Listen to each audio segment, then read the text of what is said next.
Bros and heroes. Gonna tell you about bros and heroes.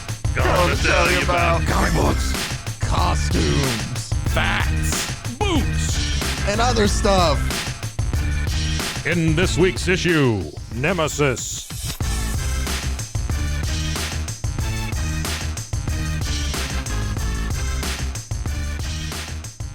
Welcome into Bros, Foes, and Heroes. I'm Zach, joined, of course, as always, by the wonderful Mike. Oh, come on. I mean, Yeah, all right. okay, it was a fake compliment. Thank you. You did I sniff appreciate that the out. fake compliment. No. I screwed up your intro because I laughed at the people in the other studio. Oh, it's fine. Yeah. I don't mind at all. As long as you weren't laughing at me, that's No, fine. God, and no. even if you were, No. I mean, How that's do I fine laugh too. at somebody who preps this well? You That's always not say a that, thing, and I man. do at least appreciate You do a that. great job. Today's episode, I will start off in saying that it is a complete departure from stuff we have done here the past couple weeks. So it is not going to be things that are necessarily there's stuff in here that's funny because of how ridiculous it is. Right, sure. And we will talk, and I'm sure we will have a lot of laughs. But I will say before we get into this will be a more adult themed show. Yeah. The character we're covering is a character created by Mark Millar and Steve McNiven called Nemesis. What else have they done? Mark Millar he did Kick-Ass. He had runs on like Old Man. Yep. That's why the reference there. Yeah. Old Man Logan. Oh, really? Yeah. wow. I'm trying to think. one's I think he even had like an Eisner Award winning run for a Superman story that he did.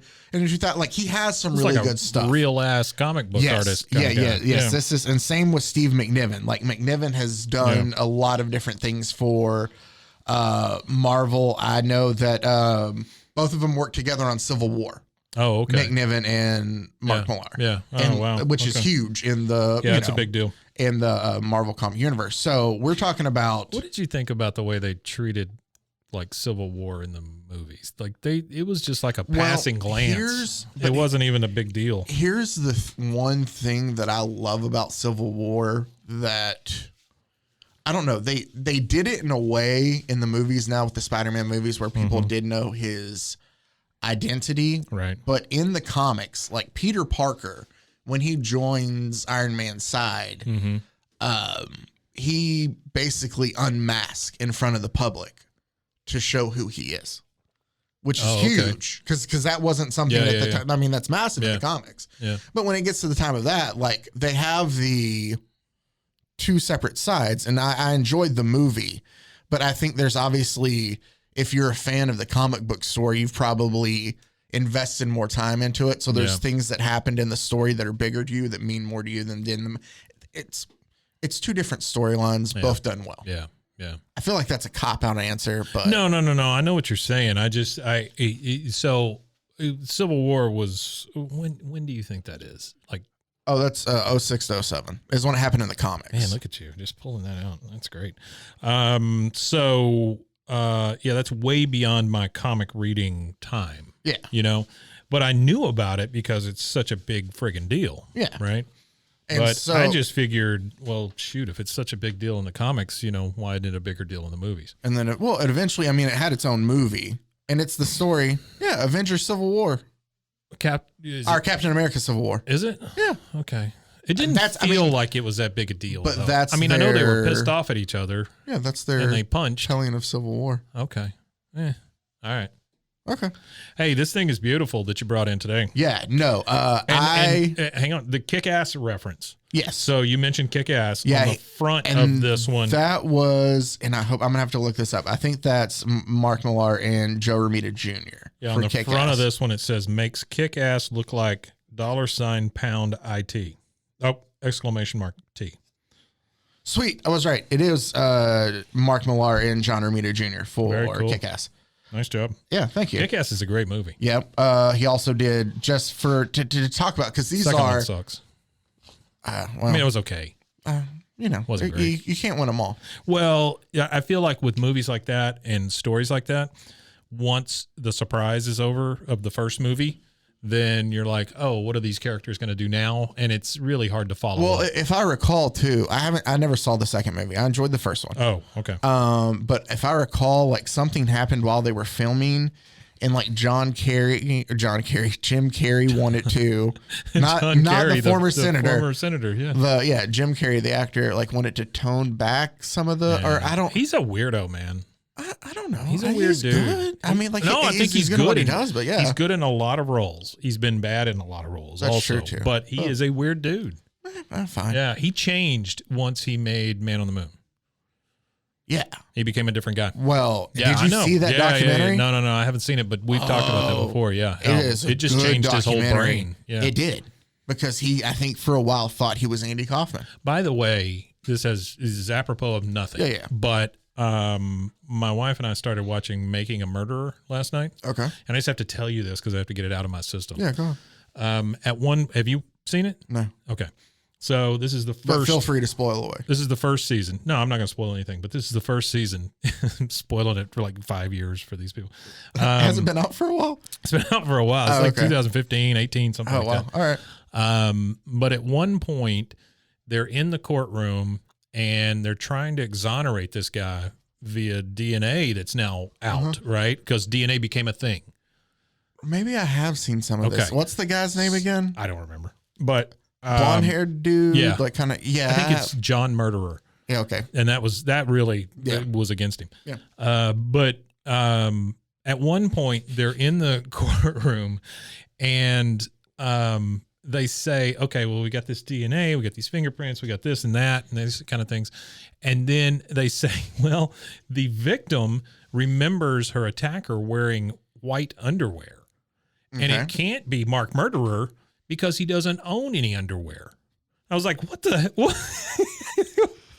Number one, terrible argument. Yeah. But number two, why?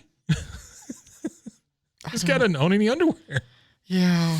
Anyway, I just thought that was funny. I mean, I get it. Sorry, like sometimes it has nothing to do with comic books. When I'm alone at home, if I don't have to, maybe I don't. Maybe I live life on the edge. No, I get that. But I don't know about not owning any. Not owning any. Yeah. It's not just not wearing them. It's not owning them. Any. Yeah, that's true. That's crazy. There has to be a Sears nearby. Then I wonder, are they bankrupt? Is Sears bankrupt? Sears is gone. Yeah. Okay. Yeah. I used to work at Sears. Did you? I did. I worked at Sears here. Was it the one on the mall? It was. Hey, we have another connection. Then I worked at the mall too. Really? I worked at Champs. Oh, so you were right near where I would go play hooky. So what I would do is I would clock in, get my red vest, put it on, walk through the stock room, take my red vest off, walk right out the store and go to Tilt. Yeah. And play NBA Jam the for like 3 hours. Yeah. And then I'd come back, put my vest back on and pretend like I've been there the whole time. Nobody noticed? Well, after a while they did. Okay, but like how long did you get away with this? It was quite a while. I mean, I clocked out one time and went up to the theater on the hill there and watched The Crow and then came back and went back to work. Wait. Okay, the theater on the hill. Yeah, the big one, the two screener. Yeah, where was that at? Right next to the mall. It was like up on the hill there. Kind of where like it was a Best Buy for a while? No, other end. Yes. J.C. Penney's. Yeah, yes. Up there. See, I thought there was one over there at one point in time. That was a big theater. Yeah, that's the theater I saw. The Crow. Yeah, I saw The Crow. But I saw The Shining there. I saw Excalibur there. Back to the Future. Jaws. I mean, I saw a ton of movies there.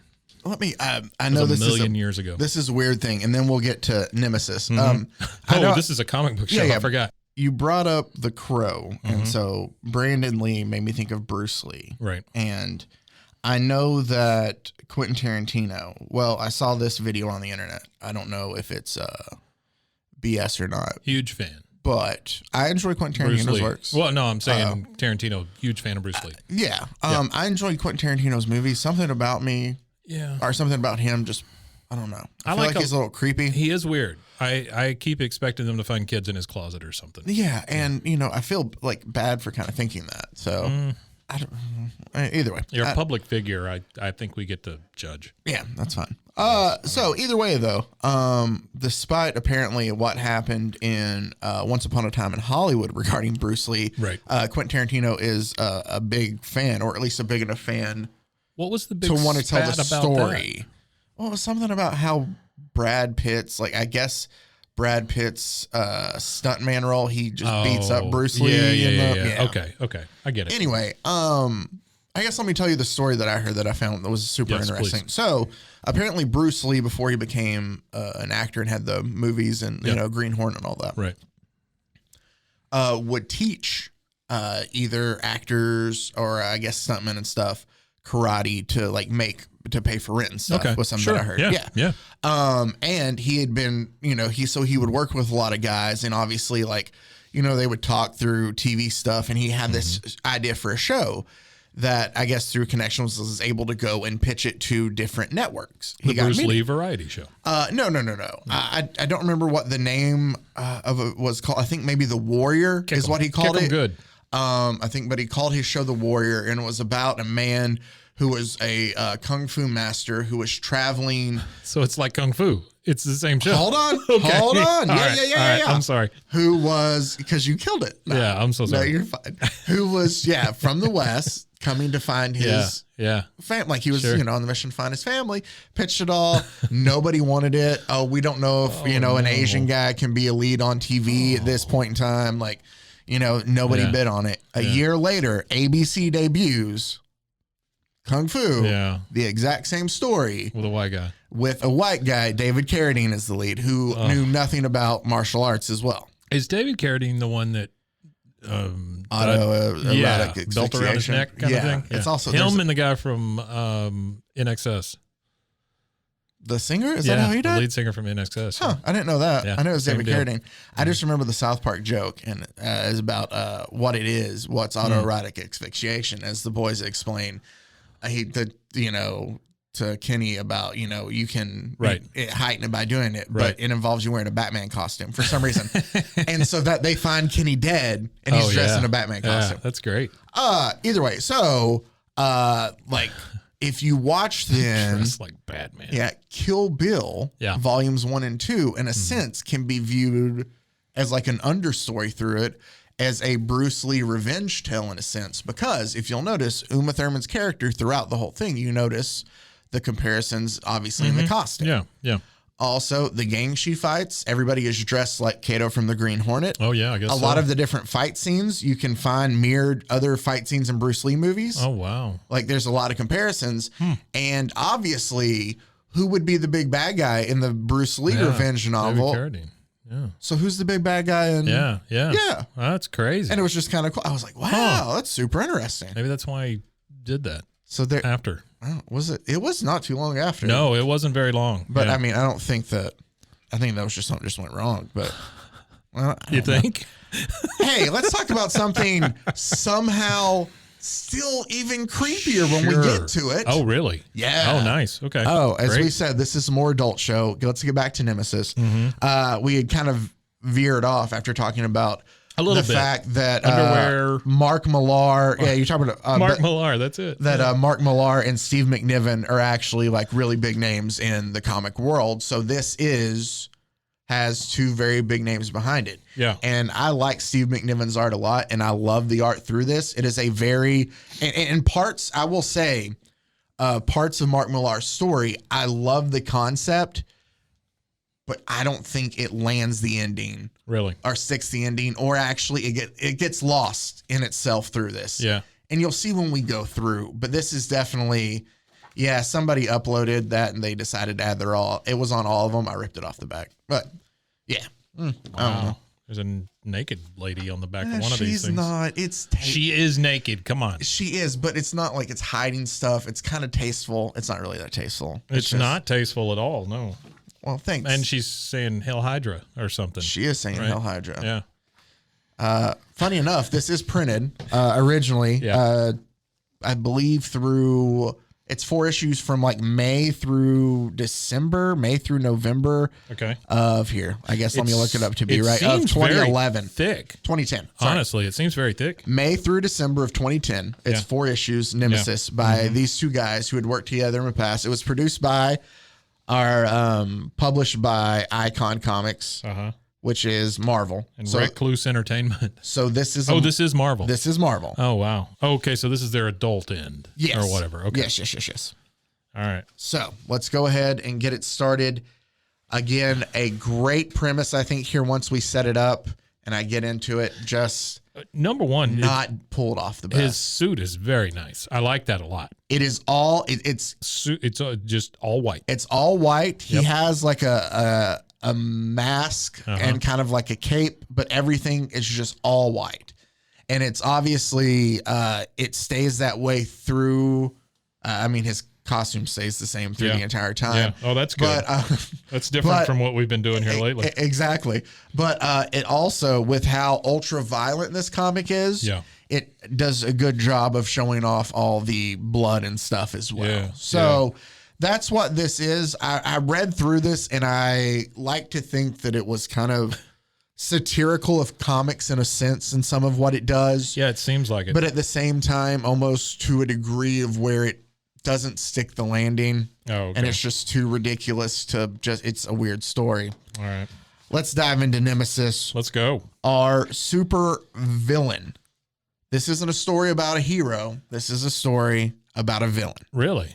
That's the premise here, and that's what I love. The guy in the white suit's a villain? Exactly. Oh, wow. He's a bad guy. All right. It was basically the tagline they used is what if Batman was the Joker, or what if Joker was the Batman? Oh, yeah. So basically, he has access to everything Bruce Wayne does. Okay. But he has the mentality of the Joker. Yeah. He's nuts. Right? Okay. That sounds pretty awesome, doesn't it? No, it does sound pretty awesome. Yeah. And there's parts of this that work, and let's go ahead and dive into Chapter 1 of Nemesis. Chapter 1. We start to set the scene. We're in Tokyo. Yeah. And Nemesis has kidnapped the chief of police there in Tokyo. Mm-hmm. We come to find out that Nemesis himself is essentially a cop killer in a way. Oh, really? He likes to hunt down not all cops, just the chiefs of police. He picks who would be the toughest to get to. Okay. And he makes it his mission to just expose them. Yeah. That's what he's doing here in Tokyo. He knows that, he tells them that his men are going to be too late. They are tracking, wherever he's being held at. The men show up. The captain's not there. It's a bomb. All the, precinct explodes in the tower there as chaos ensues and a building falls over. Yeah. We then flash back to see that he's not in a room and instead he's on a train track, the chief of police, as they converse back and forth. He has witty dialogue with him, of course. And then he steps out of the way as the Tokyo chief of police is completely splattered by a bullet train. Witty dialogue like you evil little cock. Oh, no. That's the chief of police. Oh, sorry. I was saying witty dialogue from Nemesis. I get it. Yeah. But yeah, no, that is his last words, though. Yeah. Before he is splattered. And you can see what I mean on your next page down there, Mike, to your bottom left of how adult this is, because they want it to be able to, it shows the train wheels and we have fingers and ears and. Yeah, he exploded. Yeah. Then we see them walk away. The other henchmen say that, hilarious. I love it when the last words get interrupted. Oh, yeah. So they like to be like, hey, this is something we do on the regular. And then Nemesis lets them know, oh, this isn't finished yet, my friend. There's still one final detail.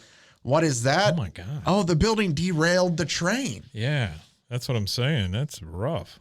So basically, the city of Tokyo is in ruin from this one man. Yeah. And his henchmen ask him, well, what are we going to do next? As the world's only super criminal, where are you headed? He's like, America, I think. There's a policeman in Washington, D.C., whom I've long admired as a worthy opponent. Okay. So that sets up our next step here. Yeah, he's going after the. And I'll also add, I forgot to add, it introduced us when we started in Tokyo. It said player 1. Yeah, I saw that. Next is player 2, insinuating that there's a game about to be played. Oh, okay. And these are our two main characters. Oh, yeah, it does. It's player 2, Washington, D.C. These are the two guys that we need to focus on. All right. Nemesis, our supervillain, who the series, its namesake. Right. And as we are introduced, basically what looks like a hostage situation inside of a supermarket, just easily taken care of by one man shooting and killing 5 different thugs. Well, he has a big gun with 2 barrels. 2 barrels is a giant gun. A man we learned to be Blake Morrow is his name. Oh, that just flies off the tongue. Blake Morrow, or Chief Morrow. Chief Morrow, yep. Who is the head of, or the chief of police there in Washington, D.C.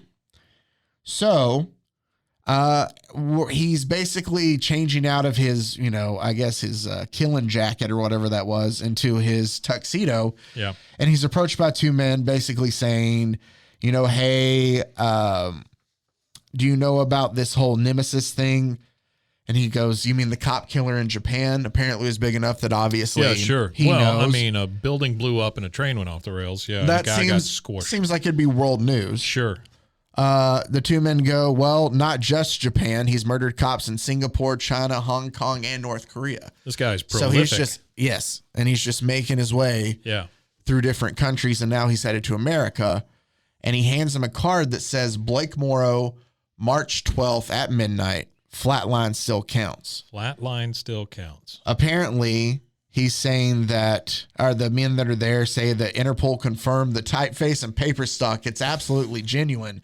Apparently, he targets these police and selects a team from the local hoods, and like he shows up to town. Nemesis does. Okay. Hires henchmen. So in this case, he's going to show up to DC, hire henchmen, and take out Morrow. Oh, wow. And as a, you know, just a party favor, he's basically told him, hey, here's when you're going to die too. Well, he's creating local jobs. That's one thing. Yeah. That's what supervillains do. They never talk about with henchmen. That's right. They create jobs. Right.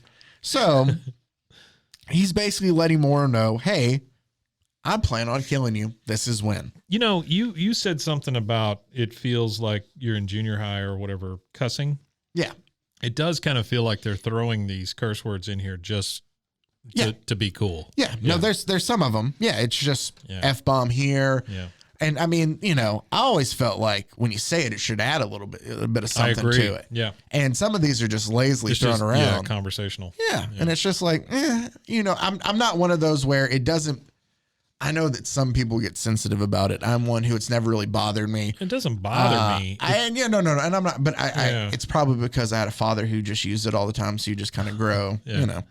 Yeah. But it just seems, I don't necessarily even want to call it this, but it just seems lazy at times just to throw it in. I'm just like, we're going to make it edgier by just boom. Well, at this point, like, well, you go ahead and get to it. And I'll how is Nemesis going to start his first interaction with Chief Morrow?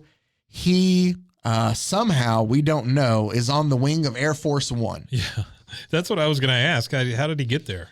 Doesn't explain that. Yeah. They hear him though. Sure. And the president, because it's the president and the Secret Service members and the pilots, asks him to tell the pilots to tilt the plane to get him to fall off. Before he can, we see an image, and Nemesis basically just shoots both pilots in the head. Yeah. I got to say one thing, though. The president is dressed very casually. Very casually. Yeah. The guys in the Secret Service are dressed a lot better than the president. Oh, for sure. Maybe he must have been golfing. Yeah. Maybe it's a golf outing. Mar-a-Lago. So somehow, though, Nemesis, even though he has shot both pilots, is able to get in the plane. Yeah. Well, there's a hole in the window now. Well, yeah. So he kicks through. He gets in. He attempts to land the plane, even though he's like, I know exactly what I'm doing. Maybe not, for the most part. And he yells at the people as he lands the plane. That's right, you little peasants, run. He is a man who loves to create as much destruction as possible. I want to know how he's yelling out of the plane. I don't think he's like yelling. He's like saying it in the plane. Okay. Well, it looks like it's on a loudspeaker or something. It but does, it's not. But the plane lands in DC and it's skidding towards a tunnel. And like the wings break off and it keeps sliding in, and it's a mom and her kid, and they're setting, I'm telling you. Yeah, it just blows her up. They're setting in front of a petrol truck, and it hits it and it just explodes. A petrol truck in Washington, D.C. Here's what's funny. Petrol. Mark Millar's Scottish, I believe. Ah, there you go. That's it. So, small details though that you picked up on. All the snakes too. That's weird. So I think that's Irish, but it's kind of I don't know. Next, we flash to basically these speech bubbles. Yeah. And we see that Nemesis has taken over the televisions there of Washington, There's D.C. no explanation as to how these things happen. That's the thing.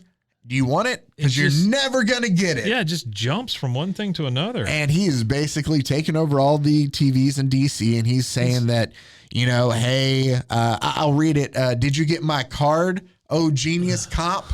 Like, he loves taunting. You're going to notice throughout. He's big on that. He is. Washington shall suffer just like Tokyo before it, but my new champion has my new campaign has a personal touch. Call it revenge for a stolen childhood. Okay. So now we're starting to peel the layers back. Let's learn about Nemesis. We got no idea how he's omnipresent. But, no, he says we're starting to get some the black sheep of the Anderson family, who he is. Yeah. He's saying that he's basically come back. Let's just burn these idiots. Yeah. It has returned these. Yeah. I love the way he talks. Again, if Joker was Batman. Yeah.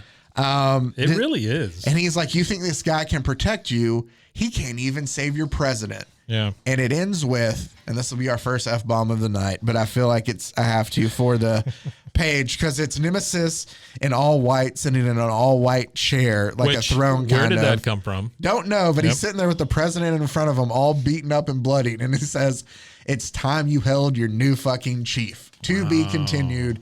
And that was the end of issue 1. He did it. So he did it. Yeah. So now you kind of get a turn. I'm going to not necessarily go in as much detail with these others because there's not a lot. Well, this one goes 20 years ago of story in here. But 20 years ago, we come to find out that it's the childhood home of Matthew Anderson. He mentioned the Anderson family before, a personal touch. Apparently, the Andersons are this family in D.C. That were, let me find his explanation for him. My parents had been running a hunting club for 15 years involving teenage runaways and rich friends. So basically, Nemesis, in the setup for this, Nemesis's parents were kidnapping runaway youth and using them for the greatest game. The most dangerous game, not the greatest one. Well, maybe the greatest according to your hockey. Perspective, I guess. Yeah. If you really like it, then So basically, I think it's highlight, but basically saying that, you know, he was then put into foster care and, you know, bored and why? Sure. I guess they arrested the people because it looks like his father hung himself. Yeah, I'm sorry. Because he was about to be caught, right? Yes. And then they arrested everybody else. Bored, shirtless, with his endless choir practice and impeccable manners, I ran away. Yeah. Oh, that was his uncle. Bored shitless. You said shirtless. Oh. But that is a great image, though. Bored shirtless. You're so bored that your shirt pops off. That's great. Oh, man. So basically, that's what it is. It's like a Kool-Aid commercial or something. Oh, yeah. Here's your shirt. Oh, man. So after his mom is taken in, I thought that was his father. You're right. His father kills himself. His mom is taken in. He runs his own. He's sent to live with his uncle, who is presented as a very religious, just, you know, upright man, different from his parents. He doesn't like that. He runs away. A human hunting. He says, he talks about how, like, by the time he was 12, he was a gang lord. When he was 15, he was Asia's largest drug exporter. At 23, he headed a Zoroastrian death cult. Zoroastrian. And was ready to honor my mother's dying wish, which we learned to find out is that she said, I want you to destroy that clever policeman, my darling. Blake Morrow is the one who stopped the champagne. Oh, wow. So right now you're like, okay, this is kind of cool. Yeah. Of a story to tell of a, you know, super kid. It's a supervillain. Mm-hmm. Yeah. It's basically... It is there. I saw when reading that, and I was like, "This is very compelling" because there's comparisons to, like Batman and his parents dying, and he's like, "Oh, I have to fight crime because crime killed my parents." In this, it's I have to fight against Blake Morrow. Like this is personal because he killed my parents. It's the same drive in a way, just with completely different goals. Yeah. Which to me is actually a clever thing to think of. This is where this works. And you're like, oh, okay. Right. And then he's doing coke. Yeah. He does have in his a very clean lair. Well, I mean, it has to go with the all white. Yeah, I guess so. That is multi-millions of dollars there. Yep. And he's sitting on his big. This is a different throne. And then he says, "I'm thinking up riddles for our brilliant chief of police, and I want to read you some of his riddles." Sure. What gets wet when dying? An explosion at the Redskins football field was his answer for that one. What? Yeah. What gets wet when drying? It's okay. But it still doesn't make any sense to me. No, it doesn't. And none of these do. Question. Okay. The more you take, the more you leave behind. What are they? And his answer, the theft of the Hope Diamond. What? Question. What fastens two people but touches only one? A, the battered bodies of two spinsters. What? Wait, what? Oh, Q and then A. I got you. Yeah, sorry. But I don't. It's like it's the wrong answers. Yeah, purposely. These are terrible riddles. I think it's to show that maybe he's just completely off his rocker. Yeah. So it's selling that just psychopath. Yeah. So, Chief Morrow goes to talk to his only living relative then, since we know he's Matthew Anderson, which was his uncle who took care of him. Oh, okay. Who basically tells him... He looks like a ball sack. He does. He's super wrinkly. He's very wrinkly. He's Adult episode. Yeah. He tells Morrow, though, that I've not, seen him. Please find him. Like, right. I've been friends with you for over 20 years. We've tried to make up for what our family's done. We've donated over $1 billion trying to make up for the atrocities. Like, we need you to find him to bring him to justice too. Like, he needs to pay for everything. Right. So Morrow then basically heads to the Pentagon since he's there in Washington, D.C. We find out through that he's basically trying to brief everybody there of what they're dealing with. And he's kind of telling, like, you should do this, you should do that. There's an older gentleman who basically steps up and tells him that, I'm basically still the head of Homeland Security. Right. So we find out that Morrow is apparently trying to that's a job that he wants. He wants to be head of Homeland. And it does say the Pentagon, the post-Katrina National Incident Management System is put into operation. Boy, that really gives you a time frame, doesn't it? It does. Well, May through December of 2010. There you go. But he still tries to give orders, and then he tells them that hold on, I'm trying to wait for... So you start to see that one of the men is starting to act a little like bothered under the collar. Yeah. And then his glass drops, and you notice that everybody is choking and swelling. Oh, no. And you look around, and everybody's dying. They are. And he was trying to pull these people out into the hall, and Nemesis is there telling him that he's wasting his time. Yeah. Saying, I pumped basically the nerve gas through this place. All 20,000 people are dead. Wow. He just took out 20,000 people. At the Pentagon. At the Pentagon. Okay. So, sure. Morrow, obviously, since he's standing right in front of him, shoots at him. Uh-huh. Oh, but there's bulletproof glass. Well, him and his partner. Him and his partner. Yeah. And he goes, it's the Pentagon, genius. Bulletproof glass everywhere. Not for gas, though. No, they don't. You can pump plenty of gas in, but boy, you can't shoot me. No, they got that. All right. And basically, he tells him, what do you think I've placed? Oh, hold on. Where does he put go? All the world's secrets on the internet. That's what it was. Yeah. He basically posted everything in the Pentagon online. Sure. Because they keep it all in one place. That's right. So this man has killed 20,000 people and released all the United States secrets. Wow. That's a good day. In like what? 4 pages? Yeah. Like, yeah, this guy's unbeatable. It makes some huge leaps here. It makes some huge leaps, but obviously if you're like, man, this villain is badass. Yeah. So I'm 15 and I like curse words. And he's telling you that, I love that. I will give this. So Morrow says to Nemesis that I'm going to bury you for this, Anderson. Yes, he's Matthew Anderson. To which Nemesis replies, says the man who lost the president and all his country's nuclear codes. Yikes. Which is kind of a nice little line there. Yeah. So basically, as they're driving through, they get they've decided to set up a plan to catch Nemesis. Okay. And his partner's asking him, do you think it'll work? And Morrow says, Sergeant Lee is his partner. Sergeant Lee is his partner. Yes, thank you. And he's basically like, it matters. Yeah. He's talking about, though, how since Nemesis is hunting after his family,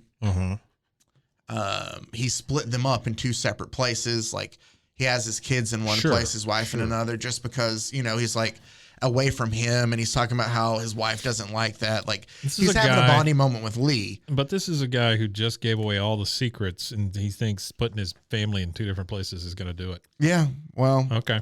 Then we get to know that basically Nemesis has taken the bait for whatever plan they have taken.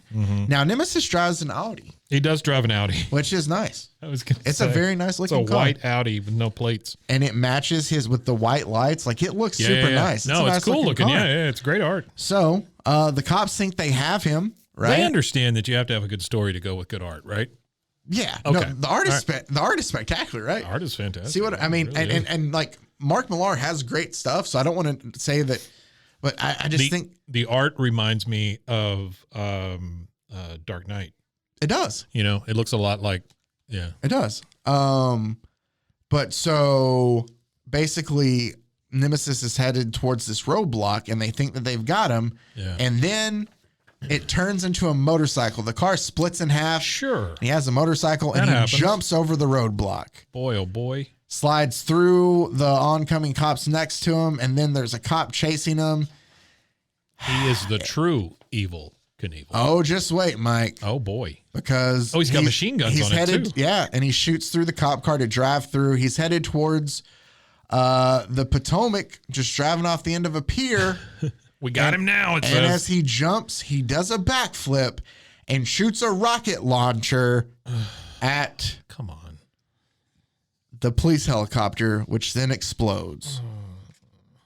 Yeah. Nemesis then a little much. Nemesis then swims underwater, cuts a hole with a lightsaber torch.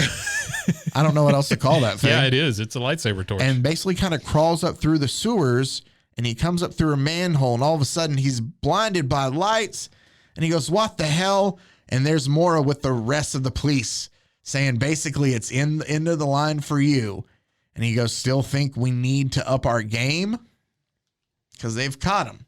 Yeah. So now we flash forward to him being just beaten. This is moving really quickly. It is. Yeah. Well, there's only 4 issues. They had a lot of story to tell, I guess. Yeah, they could have used more issues. So they basically kidnap and handcuff Nemesis. He calls them. Yeah, I see that. You are words. Yeah. That's rough. Yeah, no. You brain dead little shits. Yeah. You didn't think I planned this? Yeah, and then naked lady on the back. And he smiles. That's just whoever uploaded that. Oh, this is not part of it? No. Oh, okay. It's whoever uploaded it, decided to add their own artwork. Alrighty. As with all these issues, yeah. That's great. So, and it's just a bloody smiley face is how he ends. Yeah. Okay. Hey, we're at the middle of this. Let's take a quick break. How about a word from... a word from our sponsors. Does that work? Yeah, that works. They're great. Okay. Yeah. All right. Here's this. And welcome back in. Thanks for listening to our sponsors there. Yeah. We have some. We do, and that's nice. We appreciate that. Just like we appreciate you listening to us, we too. We do. So let me pick up where we are. We're halfway through the great story of Nemesis. The art's great, though, right? Yeah, the art is fantastic. And this is a good premise. It's a fantastic premise. It is a really good premise. It's just let me tell you, executed well. I usually don't do stuff like this, and I usually just everything's half off. Buy it now. Boss is out of town. We've gone crazy. I don't do this, but if you got a truck, you can get it out of here by this afternoon. I'll take another $30 off. Oh, nice. But there is going to be something in this issue that is going to be very tough to process for some people. Okay. Well, maybe not tough to process is the right to put it, but it'll rub people the wrong way for sure. This is a bit of a warning. I am warning. I'm trigger warning. Gotcha. Just there could be potential some stuff here. Just brace yourself. You've already gotten past the R word. Yeah. Oh my goodness. So basically, they're hauling off Nemesis Hannibal Lecter style. Right.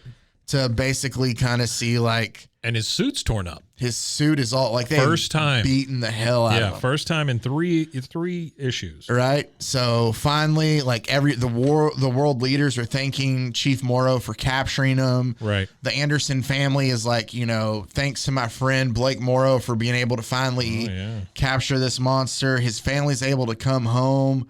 The cops are asking to give him space. Yep. We see like Nemesis is getting the full Joker and like I said, or Hannibal Lecter treatment. He's completely strapped down to this, board being carried into the jail cell where he's at. Yeah. Yep. And they're basically talking about, and this is kind of a cool way they did it. He's saying that, or Chief Morrow's telling him that, yes, his henchmen are still on the loose. Right. But basically they pose no public danger. He goes, you're talking about a demolitions man. And you see like an image of a guy setting a bomb. Okay, this guy looks exactly like the guy from Kick-Ass. He does, very much so. But it's black instead of green. That's right. And he's talking about like, you have a tech guy, and then we see a guy working on a computer, and you also have a guy who's just like a chameleon. He's an identity thief and so on and so on. Yeah. And you just see a grin on Nemesis' face, and he says, "Lights, please, Johnny." And then it just goes black. Another WTF, because we got that's the cops that are there around. Right. And, basically Morrow says that these men are nothing more than jobbing career criminals lost without their leader. And we see that basically gunfire goes off and Nemesis says, "Lights again, please, Johnny." And I guess I should have said, because I was just telling you, when they talk about the identity thief, there's a panel. I guess you're confused now. I forget that I'm explaining it to you, but people at home don't get to see this. Sure, right.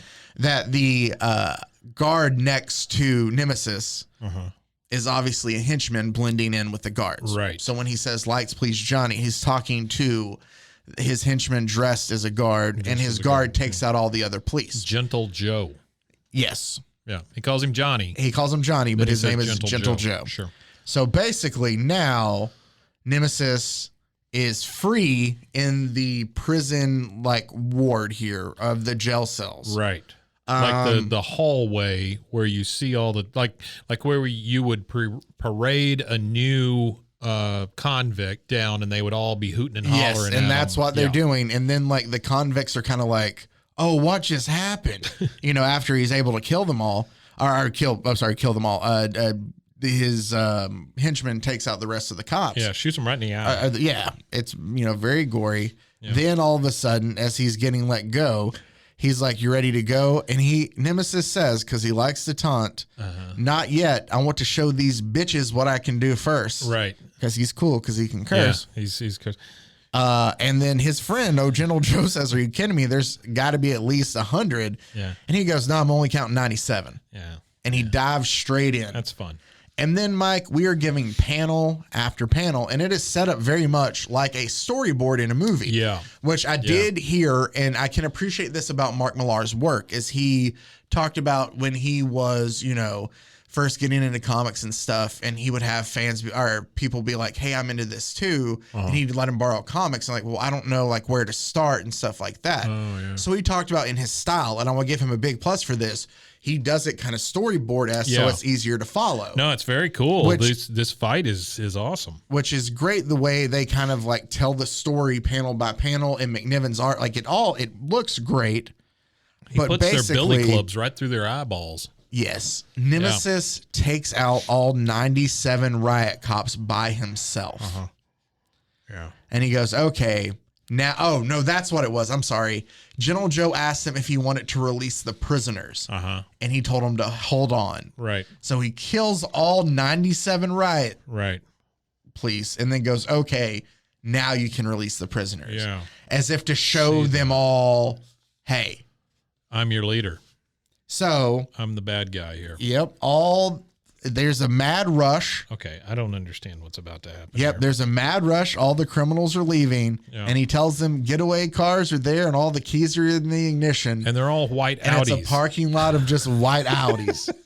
And he goes, I warned them not to arrest me. I told them, but they wouldn't listen. Do you think Audi had a problem with this? I don't know, but as they leave, the prison explodes behind them. Like in a big explosion. It's completely gone. Yeah. Morrow leaves the stage just to find out that all this has happened. Sure. Yeah. And he tells him to call his family. 2,000 inmates on the loose, he says. Yeah. 2,000. He tells his partner, Detective Lee. I can't remember if he's a detective or a sergeant, but his partner, Lee. Sergeant Lee. Thank you. He tells the sergeant, call Peggy, his wife, and my family, get them in protective custody. He's like, we tried, or we already have, and your kids have disappeared. So basically, I don't understand. So basically, we're seeing with he and his wife. I'm trying to remember. Does he say? Well, no. Okay. His wife is crying on his shoulder, and she says that the only reason he got himself arrested is so he could smoke out the kids. But I don't understand how that's a one-to-one. I don't know either. Basically, there's a message left, though, at the scene. On a cassette player. Yeah. And he this basically... is 2010. Yep. He tells him, like, hey, I love how... And I will read, because, like, some of the dialogue is funny, because he's just overconfident. Matthew Anderson, Nemesis. He goes, hello, handsome. Wondering why your children didn't show up for dinner? That's because my boys picked them up from school this afternoon. Why did they let them go to school? If they were in protective, because they thought he was arrested. I got you. Okay. I'm following now. Yeah. So basically, he's like, he goes, do as I say, and I'll give them back unharmed, disobey, and they'll come home in bottles. Bottles? That's weird. That's weird. He's going to liquefy his children. I guess is what he's saying. All right. He goes, I want to hear your 3 big family secrets when I call back tonight. If you don't know what I'm talking about, I'm pretty sure your wife does. So these kids are not his. And that's where it is. And by the way, this one cop looks like Hitler. It does. It's just, it needs to be a goatee. Yeah, he looks like Hitler. It's the facial hair. That's it. Yeah, he looks like Hitler. So basically, 1 hour later, he calls back. And he's like, could you give us a moment, please? He says to his wife or to everybody else. All right. Yeah. So I'm going to read this stuff. Please do. Here's the thing, Mike. I want to make sure before I read all this, because this is a lot of what I'm reading. Yeah. Technically, I guess I have to say, like, this is a Marvel property and all right, or whatever. Okay. Yeah. I don't know what the rights are here. So I don't think Marvel's real proud of this. If we get a cease and desist, we'll pull this episode. If we get a cease and desist, I'm going to be extremely happy. And this can be like one of those like lore episodes. Like people are like, oh, I was around when I heard the Nemesis episode. That's right. But so we're just going to read through it because I can't there's some of this stuff I can't just shorten to like briefly describe because it's just ridiculous. So I'll let them do it themselves. Sure. So basically, I will read for Nemesis and I will read for Detective Morrow here. Nemesis calls and basically says, good evening, Chief. Morrow says, I don't want to make small talk, Nemesis. Just give me assurance my kids are okay. Yeah. He tells him that, you'll get that assurance after I hear my 3 secrets, starting with Peggy's indiscretions. Right. So he already tells him where to start. You knew this was the thing. Yeah. Basically, the first story, I guess I can kind of go through some of this, but he tells Nemesis that, Peggy and his old partner had an 18-month affair shortly after they married and that she considered leaving him, but Milt broke the whole thing off when he got engaged to his now wife, right? Yeah, I'm sorry. The problem with this is I read ahead and I don't mean to. That's go fine. ahead. Go ahead. So he goes, I was an inattentive husband and a poor performer sexually. Right? Yeah. So here's the thing, though. Sure. That wasn't the secret, though. No. Well, I guess that she had an affair. But what I'm saying is he didn't have to say that last part. No, he didn't. He asked about the indiscretions. Yeah. I guess he's trying to say, I guess you're trying to just, I didn't give her enough attention and my wiener didn't work. That's what he says, basically. I wish it were written like that. But it's I guess he's kind of like, I know what you're trying to get at. Like, you're trying to peg me for something. I already know all this. Sure. And so he goes, all right, I must admire your frankness. So he's like trying to take the fun out of it for Nemesis. So he goes, a secret number 2. And basically then Chief, what is Chief his name? My goodness, what I forget it. Chief Morrow tells him that, my son's gay. I don't know why you'd forget it. Yeah, he's like, my son's gay. Yeah. And he's like, and why do you think he doesn't say my son's gay? He doesn't. He says my son is a homosexual, which is very frank. It is very frank. Yeah. This is also, I don't know if it's it's 2010 though, too. Yeah. Okay. So I'm trying to like cut some of the frankness so it doesn't feel so, because it does feel very when he does it. But Nemesis asks him, and why do you think that he kept this from you? Did he think that you'd be disgusted? And like Morrow says, he thought I'd hate him, but I could never hate him. I loved my son more than anything in the world, which is what a father obviously should say. Yeah, sure. Right. He goes, so why did he only tell his mother? I'm starting to think you place your work over your loved ones. You're starting to see a theme here. Yeah, exactly. And he goes, Chief, can you see how this relates to secret number 3? Uh-oh. And then there's obviously a bit of silence because he says, did you hear what I said, Super Cop? I have small feet. To which he heard you. He goes, I heard you. And he says, the third family secret is that my daughter got pregnant and had an abortion without telling me. Sure. And he goes, now why would she do a thing like this? And she goes, because she wanted to go to college and she knows I disapprove.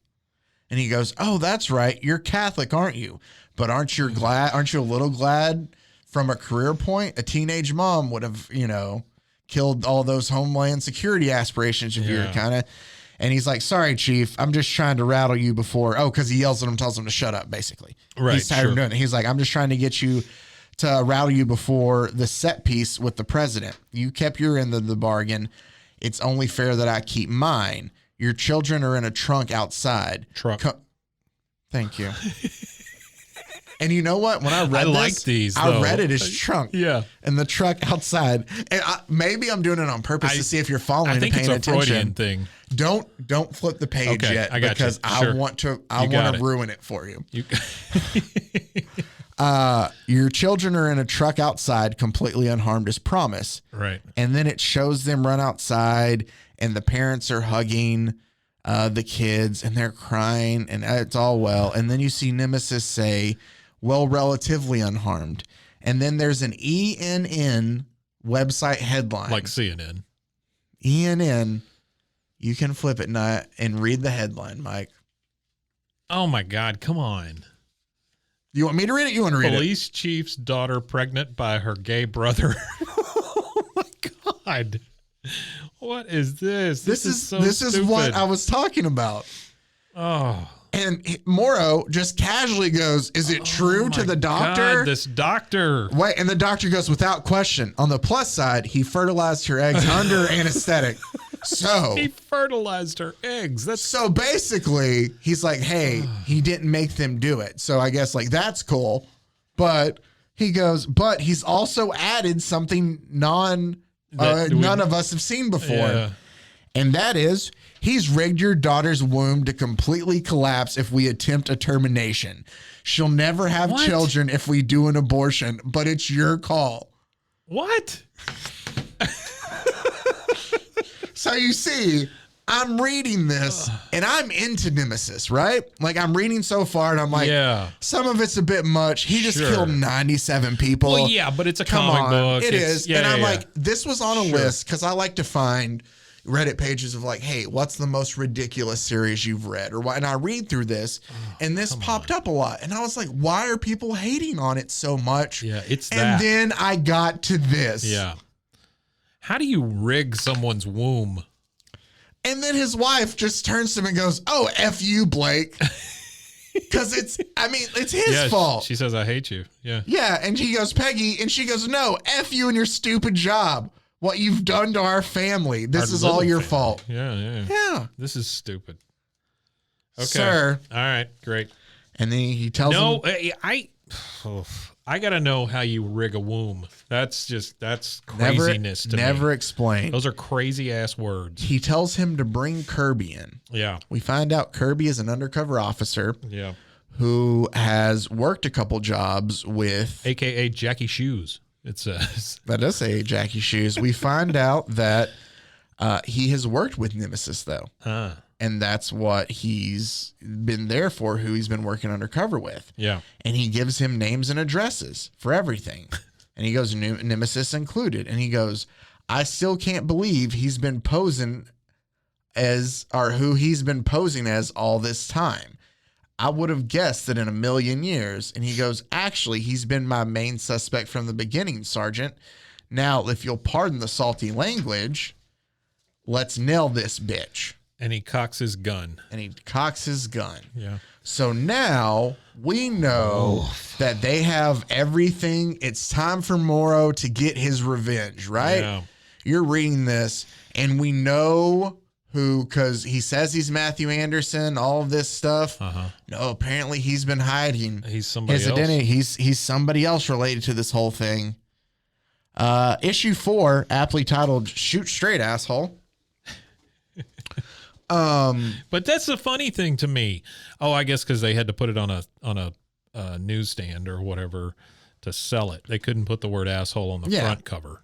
I do also love a variant cover that's on the inside that says, "Is there anything this bastard isn't capable of?"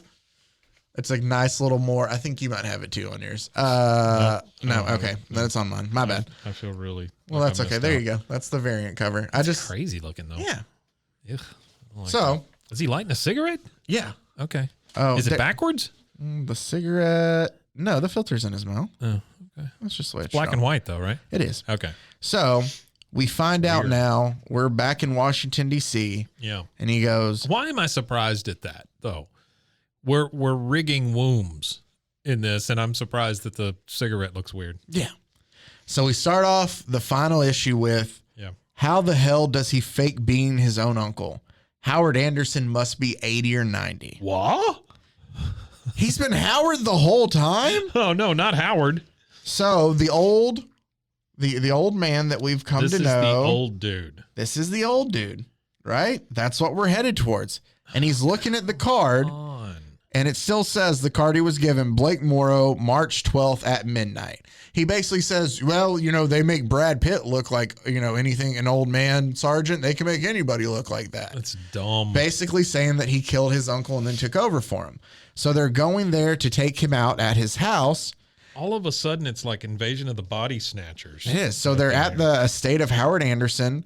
He and his team ready to break in and, This is an 80-year-old man. Well, no. Oh. So what did I miss? He's been pretending to be his 80-year-old uncle. Oh. So they find out. Yeah. Okay. So that's why I say he's been able to look like anything. Gotcha. I thought it was in reverse. No, I thought that this was the 80-year-old man looking like a young guy. No. So the kid whose parents, the uncle he went to go live with, they're saying that either he died long ago and he's pretending to be him. No comic book story should be this complicated. Yeah. When it's been this simple up until this point. So, and they're like, he's just home asleep. We see the warm body in the bed.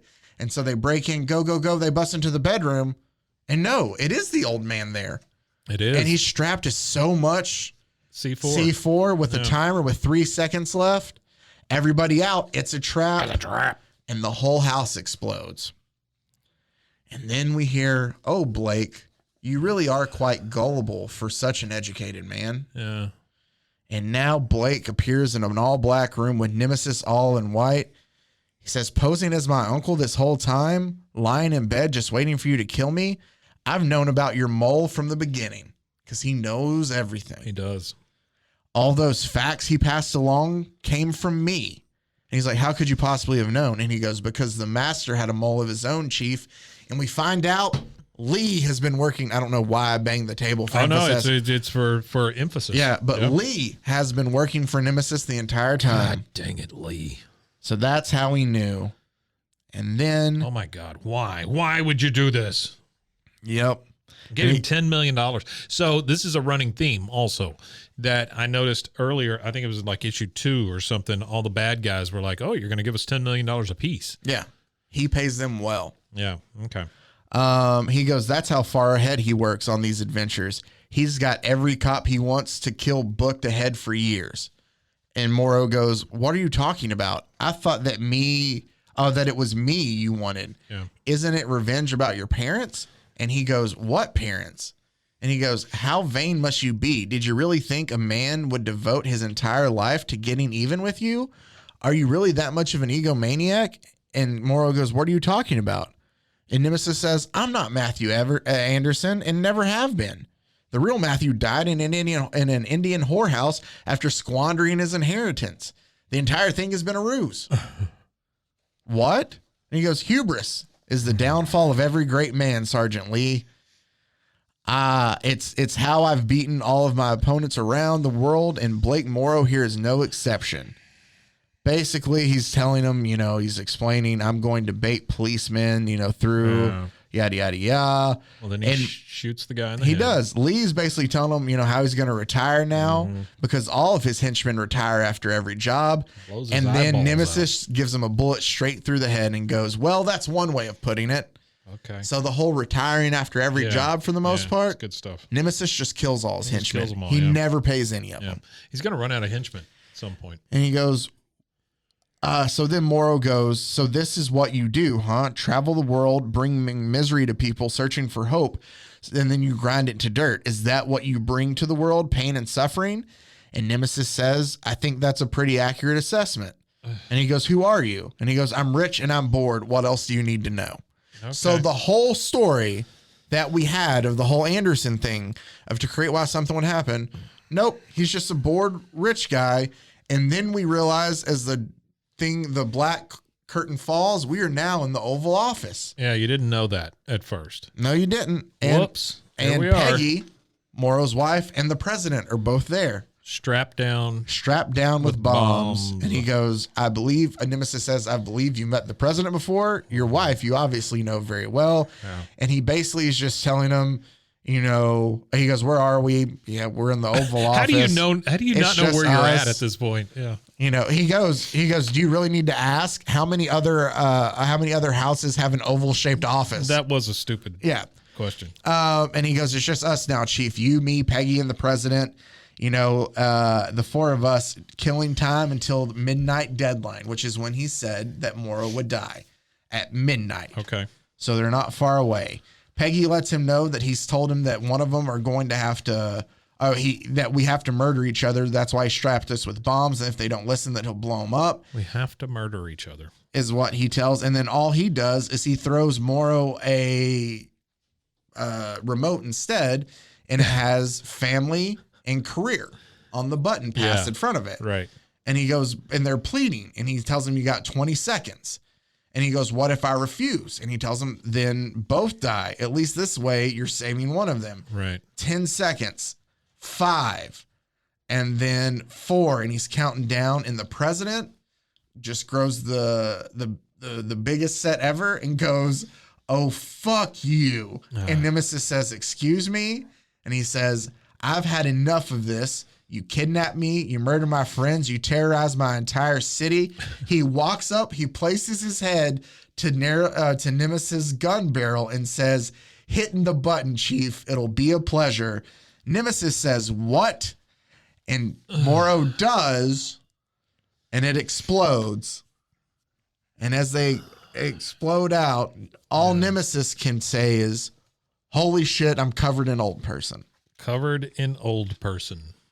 As stuff bounces off his costume, Morrow jumps out. A fight ensues. There's a big gunfight between the two of them. Both of them then are shot down by a chopper. It says, take him down in a clean sweep. Oh, that's what it is. It's his men, I guess a henchman that he hired. And in the shooting, they both are shot and riddled with bullet holes, but they both reach for a gun at the same time to shoot. And they both hit each other. Nemesis hits Morrow in the chest, and Morrow hits Nemesis in the head, and they take each other out. And they're laying there, and they notice that Chief Morrow's not dead just yet. He's at Georgetown Hospital, and he's sitting there, and it shows him flatline. Oh, that's the flatline part. Gotcha. It says, what's happening? Ventricular fibrillation, no output. Grab the defib and start compressions. Charging up, and it shows, and they're clearing it, and it's showing pictures of he and his family. Yeah. And clear again, and he's flat, and you're thinking, his son is going through his wallet while they're trying to get it back. And you say, okay, we got an output. It's back 12. Okay, get fluids. They have him back. His son finds the card, which says Blake Morrow, 12th at midnight, flatline still counts. And his son looks and it's midnight, but his father didn't make it. And it shows Nemesis just dead with half his head blown off and a smile on his face. Okay. So that's how that ends that part. But let me finish, Mike. Yeah, please. As I read a letter that is given here. My dear Chief Morrow. Okay, it does feel like we're just, okay, wrap it up. That's what it feels like here at the end, right? Yeah. Yeah, okay. So it's just a letter. There's just dialogue to the side and different things. But let me wrap this up for you. He goes, my dear Chief Morrow, first of all, may I congratulate you on your success against a most formidable opponent. Mm-hmm. You succeeded where many significant others failed and deserve all the accolades paid to you in the media. I was also impressed to see you step aside and allow a rival to take your place as the head of Homeland Security. This had long been an ambition of yours, and it showed tremendous character to put your family before your career aspirations. I am a family man myself and religious as you are, which is why I also was pleased to see your daughter carry those triplets full term, and the subsequent adoption by you and your charming wife. Okay. This vacation is surely much needed, and I'm heartened to see you all spending time together. I would also like to assure you that you and your family will be quite safe from any and all future customers. You beat Nemesis most definitely, and it would be immoral for you to be targeted again when next year's supervillains are unveiled to the world.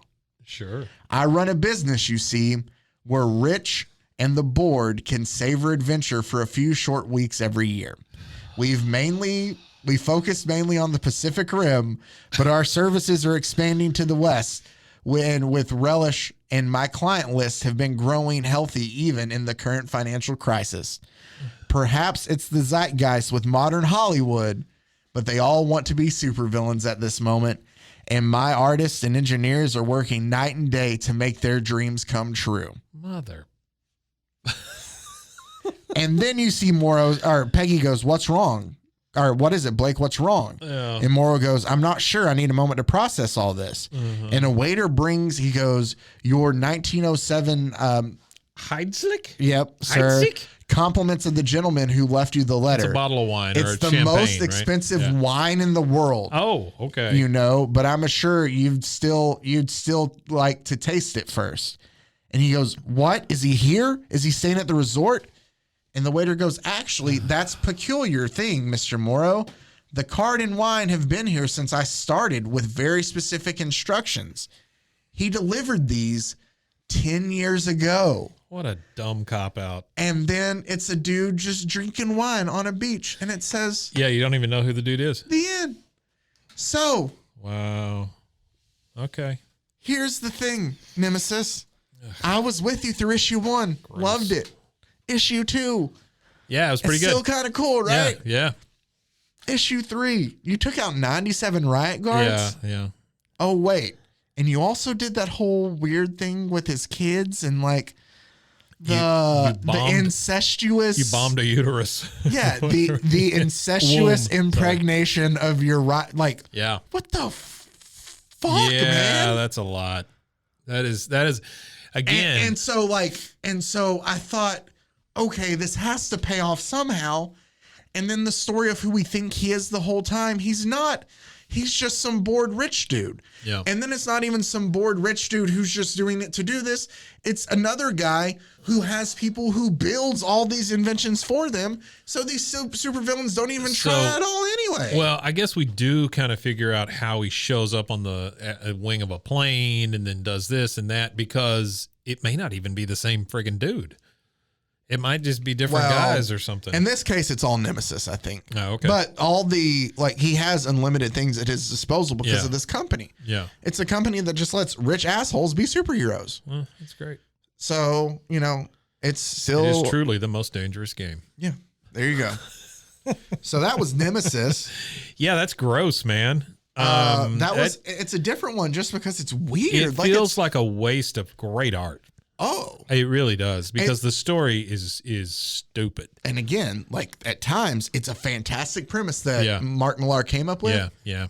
But just I feel could have been done better. Well, it almost feels like there's certain movies, like let's say Morbius or something like that. Have you seen Morbius yet, by the way? I have not, and I do not intend to. But I feel like sometimes the studio gets so involved that they screw up these movies, right? Yeah. And that's kind of what this feels like. Like, it was a great premise. We started wonderfully. And then Marvel went in and said, oh, you know what? Instead of 6 issues, let's do 4. Yeah. And they were like, ah, shit. Okay, well, let's wrap it up. Yep. Nope. That's what it feels about for sure. Yeah. And maybe I don't know the public. I should have looked up, I guess, the publication history. It could have been something where they felt rushed at the end to do it. Well, it does feel very rushed. Feels rushed. Yeah. But it's a lot of people like just the over the topness of it, and I get that. Like, part of it's fun. Come on, he wired somebody's womb. But I can't get over that. No, it's freaking weird. Okay, so I can even like the incestuous thing. I get it. The homosexual son, I get it. It's all super secret, all this stuff, right? He's trying to get all these secrets out of this guy. Okay, but I mean, the incestuous thing wasn't like something that happened. It's something that he made happen. Right. I get it. Like Nemesis did. I'm okay with you on all of that stuff. And I don't mean I approve of it. But what I'm saying is, as far as like story, things. I'm just that's fine. I guess you're saying you could see the Joker doing that? Yes. Okay. I can see the Joker beating 97 guys. Yeah, right? I get that. Not barehanded, but. Well, whatever. Yeah. But I get that. But he's wired your daughter's womb to explode. Come on, that's too much. Well, to collapse, like it wouldn't kill her. Yeah. It would just cause her to not be able to have kids ever again. Okay. What again? How do you do that? I don't know. What is that? But let's not even talk about the fact that's that a bad IUD. Yeah, that's what that is. Sorry. That was good. I will add, my wife tells me a lot when she listens. She's like, sometimes you're so focused on what you're doing that I feel like you miss some of Mike's jokes. That's true. Well, that's the general public. They miss most of my jokes. Well, I say them for me. And so I go back. The beauty of it is, it's even for me when I go back and I listen to our episodes. Sometimes I hear your jokes then and I laugh, and I'm like, I feel bad because I don't catch all of them. No, do not ever feel bad about that. I know, but still, it's just like, and so I'm going and like I'm focused on like the story I'm trying to tell. Yeah. And like you're throwing them in there. There's so much throwaway garbage in my brain. And some of them I hear and I'm like, yeah. And Laura's like just laughing. She's like, why don't you ever react? Like, Mike's hilarious and you never react to him. And I'm like, God bless you. I was like, I guess I don't pick it all up sometimes. No, it's good, man. That's why this works. Yeah. That's why this works. So that's Nemesis. That sucks. I just wanted to do something different because we've been spending a lot of time back in an older. I wanted to focus on something newer. I think that I might try to branch out and bring in a story with a comic, all collapsible wombs that somebody knows. Maybe like a weird offshoot of a Batman story or something like that. Or I know I have the Ultimate Warrior comics that he wrote himself. I told you about that, right? Oh no, I don't think so. Yeah, no, I thought when maybe I teased you did, but so there's it's a 4-issue series called Warrior. Or is it 6? It might be 6 issues. It doesn't matter. And Ultimate Warrior wrote it. Yeah, that's the part that I'm really liking. It's all about hold on. I have to find this. I think I have. I don't have it on here on my I don't know if iPad with tell, me. I think I have it out in the car, but it's like he was really about destrucity. He had made up a word. Destrucity. I might even be saying a word. It's something like that. Bruce Pritchard, because I'm a big wrestling fan too. Yeah, sure. So like I had heard stories about, and I'm sure Mike just wants to sit here and listen to me ramble about wrestling stuff. No, I'm listening, man. But Bruce Pritchard, who was a writer for and like worked a talent relations guy for the WWE for a long time and was there when a lot of the runs by him, but they wanted him to come back just publicity wise. I think this is kind of around the time like WCW was doing big again. Sure. So they wanted him to come back and like they drove out to Phoenix or in the Arizona area where he lived to have a meeting. And like they were pitching it, and the whole time he was talking and wanting to like try to sell his comic books. Like he was pitching these comic books, and he was telling them about Destrucity and all this and what it meant. And like Bruce Pritchard like does here's the thing about Ultimate Warrior. Yeah, he does an impression of him. You have in a lot of ways, I think, with athletes and other things too, with wrestlers, is you have characters that people love, and then you have the person themselves. Right. And so I'm sure a lot of people like the Ultimate Warrior character, but as a person, there are some questionable things that he's said in his life. Yeah. A lot of things that he's suggested and things like that. Sure. So he is a very crazy, very strange nuts. guy who legally changed his name to Warrior. Yeah, right.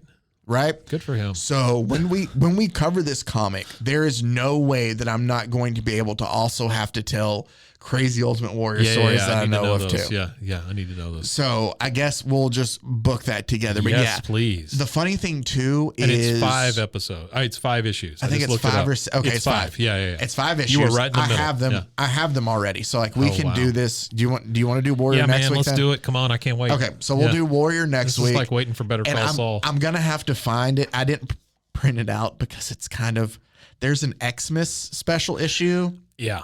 And it is just art of Warrior, who is obviously drawn extremely beefy and different. Yeah. I say beefy, like he's just big and muscly. I saw and the stuff. cover just now. Yeah. There's one where he like has Santa like, I don't know, something sexual might have happened that Santa didn't want to happen. It is some weird ass art. And we're going to get to all of it. Here's the thing too, though. Like, I'm pretty sure like some of the people who did art went on to be like bigger name people at Marvel eventually. Yeah. And they're like, please don't ever show this. Probably. Yeah. So we will, we'll do Warrior next week. That is fantastic. So we'll dive into that then. Yeah. But we have, I noticed we've come close to next month of having the show for a year. So I have to find something. Really? Yeah. Oh, wow. So I have to find something to do, which is why I teased the Batman story. I did not even realize that. There's That's one. crazy. There's one from 1988, so it came out the year I was born. That is called Batman Cult. Okay. And it is a 4-issue span of where we're introduced to a new Batman villain who has appeared. No, who has also appeared in some. And I can't remember. I think Arkham Origins maybe, or one. He appeared in one of the Arkham video games too. Right. But it's a Reverend Blackstone. Okay. But it's about an underground cult, and I thought that it's considered to be, one of the top 100 Batman stories. Really? Maybe we can kind of dive into that little story for a Let's do one that makes special. Sense. Yeah. Exactly. So we'll focus on, granted, I haven't read it. Yeah. So there could be parts of it that could be ridiculous. Oh, just because, no. Come on. Just because. It's a comic book. Well, it's Batman too. Like, that's never happened. Sure. For every Tower of Babel, there is Boy Ward. Whatever all-star Batman and Robin was. Painting themselves yellow. All right, so we'll do Warrior next week, though, and you can look forward to Batman Cult in June as a one-year kind of celebration thing. I had no idea. God bless you, son, for coming in here every week. I enjoy it. I enjoy it, too. I'm just saying, the most fun of my week each and every week. Oh, sad. I don't have a lot to look forward to, but except spending it with you guys. Your wife's going to be so pissed. Please listen. Please listen and please go visit. It's been a friggin' blast. I know. I've enjoyed it all. I kid, but we appreciate you, Mike. I kid because I love. I appreciate you, Mike, being around and doing these. Yeah, man, it's fun with us. I don't know. We have a blast, and hopefully you, the listener, have a blast as well. You can find us on Instagram, Brofo Hero on Instagram. Brofo Hero. Or feel free to email us. I forgot to look. Let me go ahead and look. I'm terrible about camels or something, right? Didn't we ask a question? Do camels eat eggs? Do camels eat eggs? Yeah. So let's go ahead and. Hey, I just want you to know, this is, again, apropos of nothing.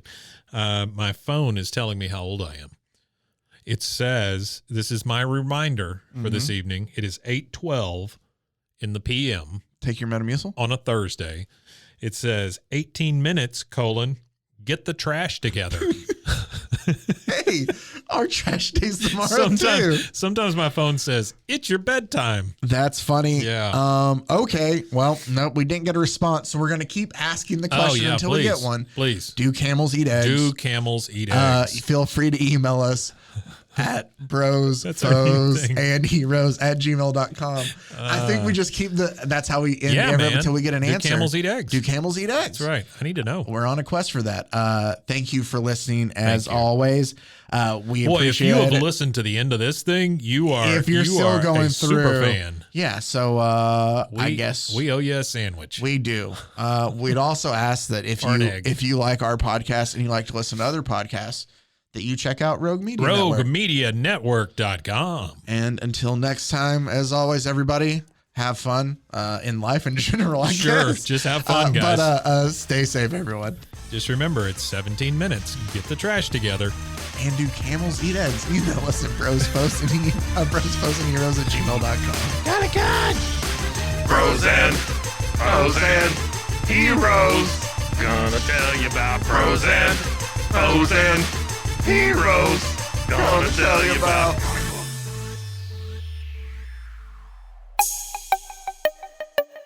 This has been a Rogue Media podcast.